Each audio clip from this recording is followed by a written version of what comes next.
최자영이 사라졌어요. 그것도 흔적도 없이. 시장에서 돌아온 도민준이 텅 빈 집을 발견하는 순간 한편에서는 충격적인 연행 장면이 벌어지고 있었어요. 그리고 방 거울에 빨간 립스틱으로 쓰인 섬뜩한 메시지. 이 모든 일들이 과연 우연일까요? 누군가의 입에서 터져나온 예상치 못한 한마디가 모든 사람들을 경악시켰어요. 과연 이 말의 진짜 의미는 무엇일까요? 그리고 사라진 최자영을 찾을 수 있을까요? 오늘은 평범했던 하루가 순식간에 뒤바뀌면서 숨겨진 진실들이 하나둘 드러나는 충격적인 이야기를 그려보겠어요. 구독과 좋아요는 사랑입니다. 도민준이 무거운 시장 봉투를 들고 현관문을 열었어요. 평소와 다른 기이한 적막감이 집안을 감쌌어요. 사모님, 저 왔어요. 목소리가 텅 빈 거실에 메아리 쳤지만 대답이 없었어요. 도민준은 봉투를 식탁에 내려놓고 슬리퍼를 신었어요. 뭔가 이상한 기분이 들었거든요. 최자영의 방으로 향하는 복도를 걸으면서 도민준은 발걸음을 멈췄어요. 바닥에 희미하게 붉은 자국이 있었거든요. 자세히 보니 립스틱 자국 같았어요. 사모님? 방문을 두드렸지만 여전히 대답이 없어서 문을 밀고 들어갔어요. 그 순간 도민준의 얼굴이 창백해졌어요. 침대는 아침에 정리한 그대로였지만 화장대 위에는 최자영의 휴대폰이 덩그러니 놓여 있었어요. 가장 충격적인 건 화장대 거울이었어요. 거울에 빨간 립스틱으로 누군가 이렇게 써놓았거든요. 제인이 나야. 도민준이 거울 앞에 다가갔어요. 글씨체가 어딘가 어설프고 불안정했어요. 마치 정신이 온전하지 않은 상태에서 쓴 것 같았어요. 이게 뭐야? 누가 이런 걸? 도민준의 손이 떨렸어요. 최자영이 쓴 건 아닌 게 확실했어요. 최자영은 이런 식으로 글을 쓰는 사람이 아니었거든요. 급하게 방안을 살펴봤어요. 옷장 문이 활짝 열려 있었고 서랍 몇 개가 조금씩 열려 있었어요. 누군가 급하게 뒤진 흔적 같았어요. 화장대 위에서 립스틱을 찾았어요. 뚜껑이 열린 채로 굴러다니고 있었거든요. 분명히 이 립스틱으로 거울에 글을 쓴 거예요. 도민준은 온몸에 소름이 돋았어요. 누군가 최자영을 데려가면서 이런 이상한 메시지를 남긴 거였어요. 제인이 나야라니. 이게 무슨 뜻이죠? 도민준은 급하게 휴대폰을 꺼냈어요. 강재인에게 연락해야 했어요. 이 상황이 심상치 않다는 걸 알 수 있었거든요. 제인아, 큰일 났어. 사모님이 사라졌어. 전화를 걸면서 도민준의 목소리가 떨렸어요. 휴대폰도 두고 나가셨는데 사모님 방 거울에 누군가 제인이 나야라고 써놓고 갔어. 이게 무슨 뜻인지. 누가 이런 걸 써놓고 사모님을 데려간 건지. 강재인의 대답을 기다리면서 도민준은 다시 한번 거울을 바라봤어요.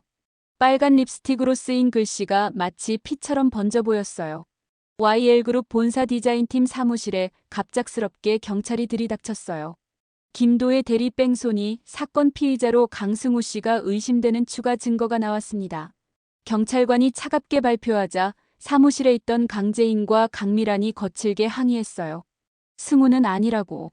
집 앞 CCTV 영상 있는데 무슨 소리 하는 거야?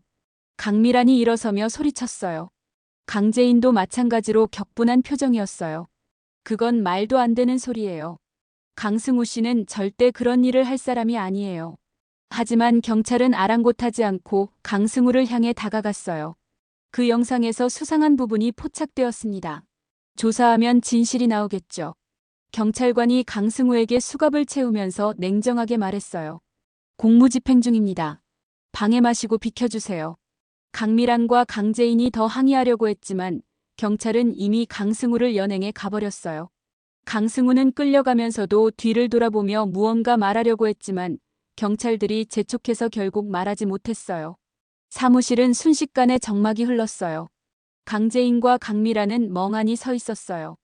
바로 그때 김도윤과 정호성이 외근을 마치고 디자인실로 들어왔어요. 무슨 일이에요? 왜 이렇게 분위기가? 김도윤이 물어보다가 강재인과 강미란의 표정을 보고 말을 멈췄어요. 방금 경찰이 와서 승우를 끌고 갔어. 강미란이 떨리는 목소리로 말했어요. 뭐라고? 정호성의 얼굴이 순식간에 하얗게 변했어요. 김도희 뺑소니 사건 때문이야. 예전에 사고 났을 때 집 앞 CCTV 영상 있잖아. 그걸 다시 분석했는데 차 안에서 최자영 씨와 승우가 자리를 바꾼 게 보인다는 거야. 경찰에서는 최자영 씨가 승우를 대신해서 죄를 뒤집어 쓴 게 아니냐고 의심하고 있어. 강미란의 설명에 정호성은 더 이상 참을 수 없었어요. 그게 무슨 개소리야? 도희 가족인 우리가 진범이 누구인지 아는데. 정호성의 목소리가 떨렸어요. 분노가 끓어오르고 있었어요. 강미란이 정호성의 어깨를 잡으며 말했어요. 진정해, 오성 씨. 어떻게 진정을 해? 정호성이 주먹을 불끈 쥐며 소리쳤어요. 내 아들인데. 그 순간 디자인실이 조용해졌어요. 김도윤과 강재인이 정호성을 바라보며 깜짝 놀란 표정을 지었어요. 지금 뭐라고 한 거죠? 삼촌. 지금 뭐라고 하신 거예요? 김도윤의 목소리가 떨렸어요. 강재인도 마찬가지로 당황한 표정이었어요. 방금 승우가 내 아들이라고 하셨는데. 그제서야 정호성이 자신이 실수를 했다는 걸 깨달았어요. 지금까지 숨겨왔던 비밀이 순간의 감정에 흘러나온 거였어요. 강미란도 당황한 표정으로 정호성을 바라봤어요. 이제 더 이상 숨길 수 없게 된 거였어요. 김도윤이 충격받은 표정으로 말했어요. 강승우가 정말 삼촌 아들이라는 말씀이세요? 정호성이 고개를 끄덕이며 주먹을 꽉 쥐었어요. 최근에야 알게 됐어. 미란이가 말해줬거든. 강미란이 깊은 한숨을 쉬며 설명했어요. 승우는 오성 씨와 나 사이에서 태어난 아이예요.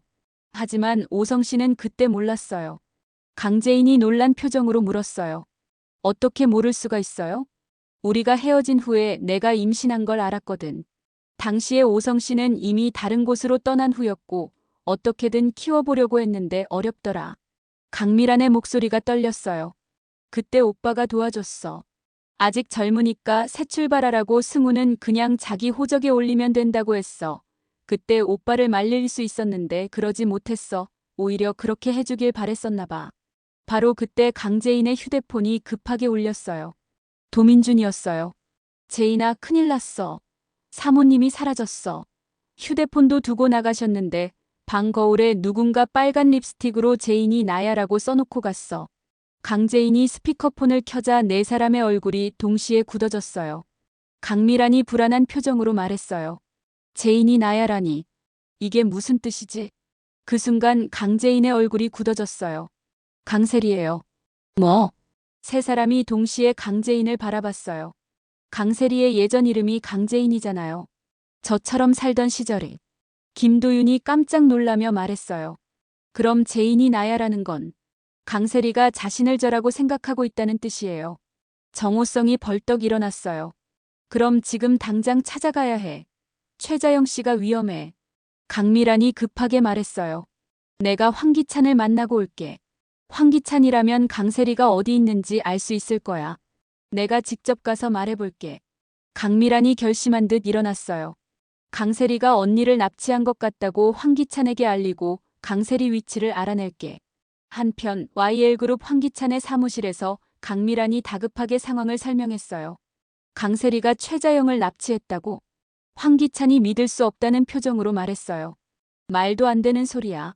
세리가 왜 그런 짓을. 이 사진 좀 봐. 언니 방 거울에 빨간 립스틱으로 재인이 나야라고 써있는 거 안 보여? 폭로월드에서 강재인 인생 훔치려고 했던 거 봤잖아. 강미란의 말에 황기찬의 표정이 굳어졌어요. 한때 당신의 장모였고 지금은 치매 환자에게 대체 왜 이러는 거야? 강세리에게 전화해서 어디 있는지 찾아줘. 황기찬이 떨리는 손으로 강세리에게 전화를 걸었어요. 전화를 받지 않아. 전화가 바로 끊어졌어요.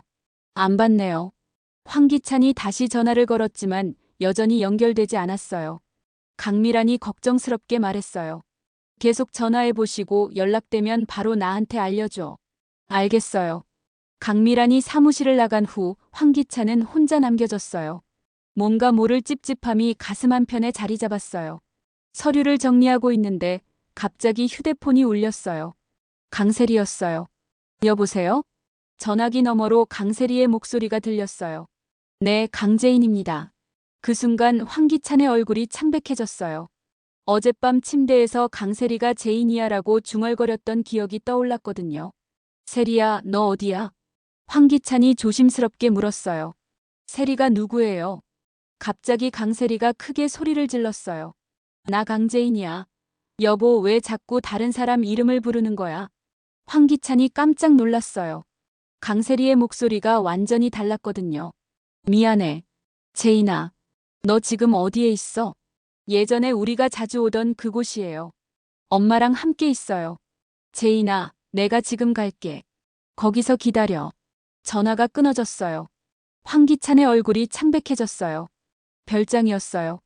황기찬이 급하게 자리에서 일어나 별장으로 향했어요. 한편 산속 별장에서는 섬뜩한 광경이 벌어지고 있었어요. 최자영이 의자에 묶인 채 강세리와 마주하고 있었어요. 나야 제인이. 엄마가 그렇게 찾던 제인이 돌아왔어요. 강세리가 환한 미소를 지으며 말했어요. 강세리야, 정신 차려. 너는 강세리야. 최자영이 필사적으로 외쳤어요. 아니에요. 저는 강세리가 아니에요. 강세리가 갑자기 화를 내며 소리쳤어요. 저는 강제인이에요. 엄마의 딸 제인이라고요. 아니야. 너는. 거짓말. 강세리가 손을 번쩍 들어 최자영의 뺨을 세게 때렸어요. 최자영의 뺨이 빨갛게 부어올랐어요. 눈물이 글썽거렸어요. 아파요. 왜 이래? 엄마가 저를 인정해주지 않으니까요. 강세리가 또다시 손을 들려고 하자 최자영이 무서워하며 소리쳤어요. 알았어. 알았다고. 최자영이 눈물을 글썽이며 마지못해 말했어요. 그래. 제인아. 강세리의 표정이 순간 밝아졌어요. 엄마. 드디어 알아봐 주시는군요. 강세리가 기뻐하며 최자영의 밧줄을 풀어주었어요. 최자영은 풀려나자마자 그대로 바닥에 주저앉았어요. 너무 지쳐서 그 자리에서 잠이 들어버렸어요. 엄마, 많이 피곤했구나. 강세리가 최자영을 소파로 옮기고 이불을 덮어주었어요. 마치 진짜 딸이 엄마를 돌보는 것처럼요. 바로 그때 별장 문이 벌컥 열렸어요. 황기찬이었어요. 뭐 하는 거야?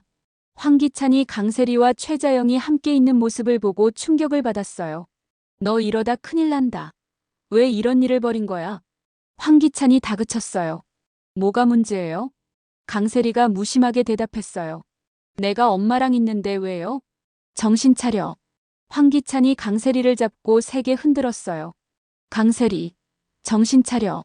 그 순간 강세리의 눈빛이 변했어요. 마치 꿈에서 깨어나는 것처럼요.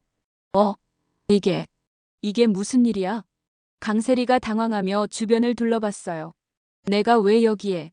최자영 씨는 왜? 강세리가 그간의 일을 전혀 기억하지 못했어요. 이야기는 나중에 하고 우선 수습부터 하자. 황기찬이 급하게 말했어요. 두 사람은 조심스럽게 최자영을 차에 태우고 도민준의 집 앞까지 데려다 주었어요. 이렇게 두고 가도 될까? 강세리가 걱정스럽게 물었어요. 도민준이 곧 나올 거야. 빨리 가자. 황기찬과 강세리는 급하게 그 자리를 빠져나왔어요. 도민준이 집에 돌아와서 대문 앞에 쓰러져 있는 최자영을 발견했어요. 사모님, 사모님. 도민준이 급하게 최자영을 깨웠어요. 도상무님? 여기가 어디죠? 최자영이 멍한 표정으로 주변을 둘러봤어요. 집 앞이에요. 사모님 어디 다녀오신 거예요? 그렇게 찾았는데. 저는 기억이 안 나요. 뭔가 무서운 꿈을 꾼 것 같은데. 최자영이 고개를 저었어요. 정말 아무것도 기억나지 않았어요. 도민준이 급하게 강재인에게 연락했어요. 재인아, 사모님 찾았어. 집 앞에 계셨는데 무슨 일이 있었는지 기억을 못 하셨어. 다행이에요. 일단 병원부터 가주세요. 저도 출발할게요. 고마워요, 아저씨. 강재인이 안도의 한숨을 쉬었어요.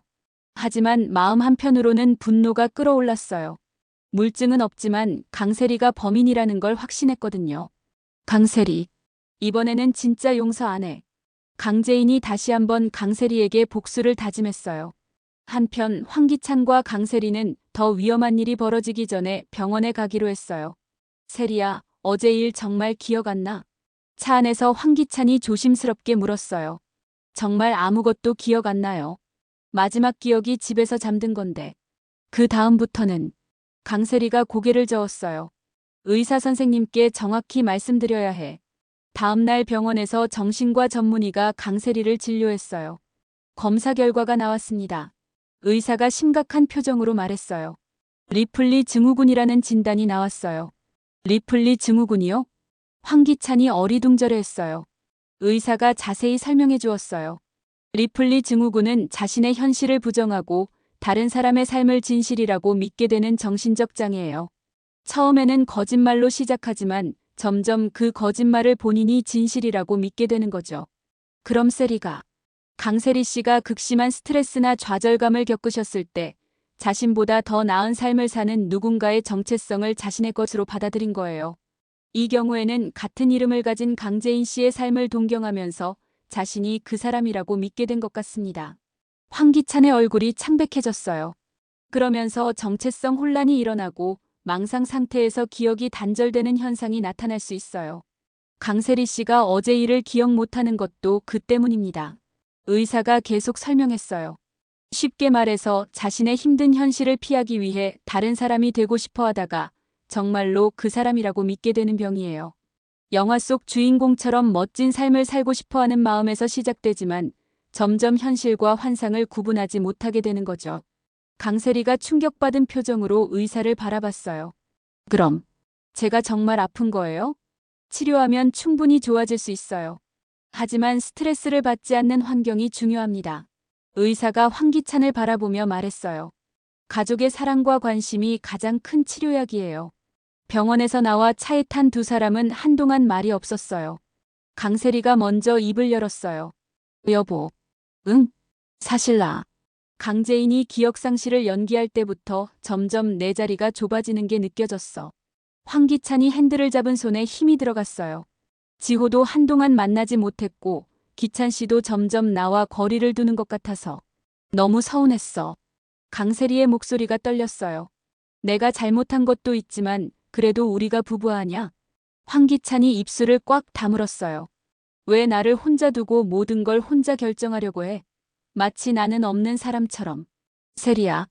그리고 강규철 회장의 비자금이 있다는 사실도 왜 나에게만 숨겼어? 강세리가 황기찬을 바라보며 따졌어요. 다른 사람들은 다 알고 있는데 나만 모르고 있었잖아. 나는 정말 믿을 수 없는 사람이야. 황기찬의 얼굴이 굳어졌어요.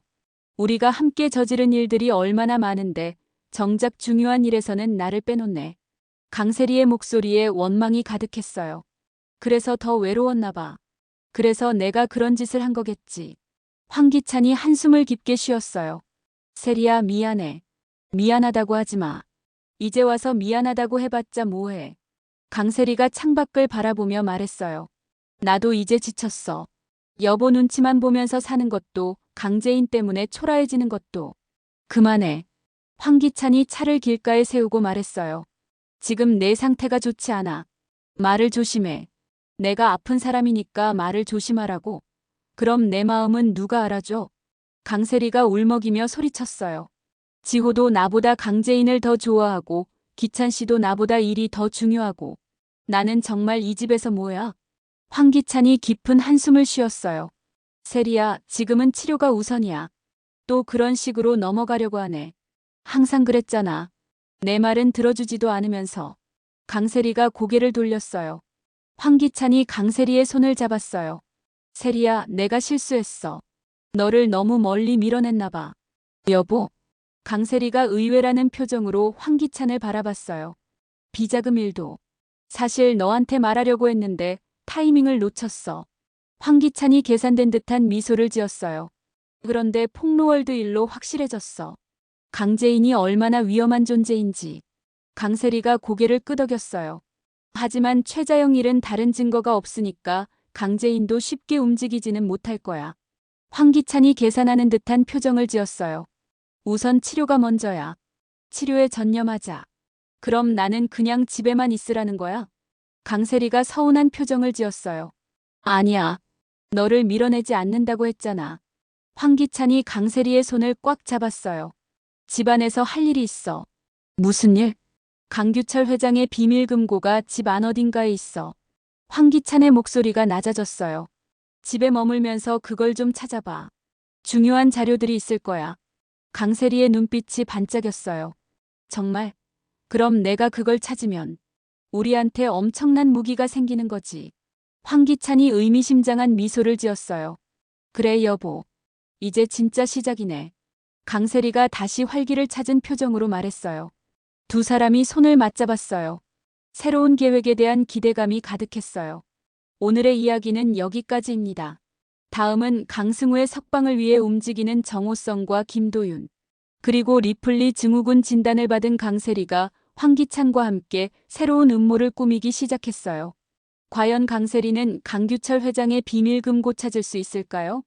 그리고 강재인은 자신을 겨냥한 이들의 계획을 알아차릴 수 있을까요? 여러분의 구독과 좋아요는 사랑입니다.